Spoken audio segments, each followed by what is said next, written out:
এবার নজর রাখি আবহাওয়ার খবরের দিকে। সকাল থেকেই ঘন কুয়াশার দাপট। বসিরহাটেও একই ছবি, বসিরহাটের ছবি আপনাদের সামনে তুলে ধরবো। বসিরহাটে কিন্তু সকাল থেকে ঘন কুয়াশার দাপট এবং যার জেরে ট্রেন চলাচল বিঘ্নিত হয়েছে। শিয়ালদহ হাসনাবাদ লাইনে ট্রেন চলাচল বিঘ্নিত হয়েছে এবং একেবারে সপ্তাহের প্রথম দিকে কিন্তু যথেষ্ট সমস্যায় পড়েছেন গন্তব্যে পৌঁছতে নিত্যযাত্রীরা। পাশাপাশি ডুয়ার্সের ছবি আপনাদের সামনে তুলে ধরছি।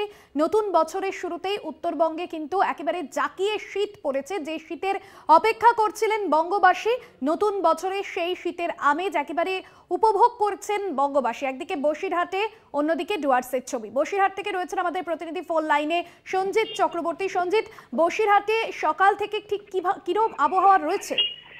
দেখো, একেবারে বসিরহাটে বিশেষ করে সুন্দরবন থেকে যে সীমান্ত বিস্তীর্ণ ব্লক রয়েছে, একদিকে ব্লক রয়েছে সুন্দরবনের, এছাড়া যে ছবিটা দেখা গেছে যে দৃশ্যমানতা এতটাই কম, অর্থাৎ ঘন কুয়াশার জন্য ট্রেন চলাচল বিঘ্নিত হচ্ছে। প্রতিটা ট্রেন প্রায় 30 মিনিট করে দেরিতে চলছে, যার ফলে সমস্যায় পড়েছে নিত্যযাত্রী থেকে শুরু করে অফিস যাত্রী, স্কুলের ছাত্রছাত্রীরা। সেই এবং এতটাই ধীরগতিতে চলছে, যার কারণে এক একটা স্টেশনে ট্রেন দাঁড়িয়ে রয়েছে, যার ফলে যে অফিস টাইম, সে টাইম কিন্তু মেনটেন করা, অর্থাৎ নির্ধারিত সময় পৌঁছানো কিন্তু খুব সমস্যায় পড়তে হচ্ছে যাত্রীদের।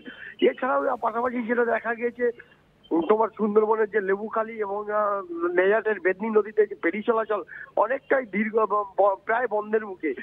বেলা যখন সূর্য উঠবে তখন অর্থাৎ দৃশ্যমানতা কমবে, তারপরে হয়তো ফেরি চলাচল হবে, এমনটাই জানাচ্ছেন যারা নৌকা চালানো অর্থাৎ ফেরি চালানো এবং যাত্রীরা এর জন্য সমস্যায় পড়েছে। তুমি জানো বা প্রান্তিক এলাকাগুলোতে এই ফেরির ওপর নির্ভর করতে হয় যাত্রীদের, এবং অসুস্থ রুগী, স্কুলের ছাত্রছাত্রীরা সবই এই নৌকার ওপরে নির্ভর করে তাদের পরিবহন ব্যবস্থা চলে। এই নিয়ে রীতিমতো সমস্যায় পড়েছে একদিকে সুন্দরবনের প্রান্তিক মানুষরা, অন্যদিকে হাসনাবাদ শিয়ালদহ লোকালে যেসব ট্রেন যাত্রীরা যায় কলকাতার উদ্দেশ্যে, তারাও কিন্তু এই দেরিতে চলায় তারা কিন্তু যথেষ্ট দুর্ভোগের মধ্যে পড়েছে। ভাস্বতী, একেবারে ধন্যবাদ জানাবো। সঞ্জিত চক্রবর্তী আমাদের প্রতিনিধি ছিলেন ফোন লাইনে।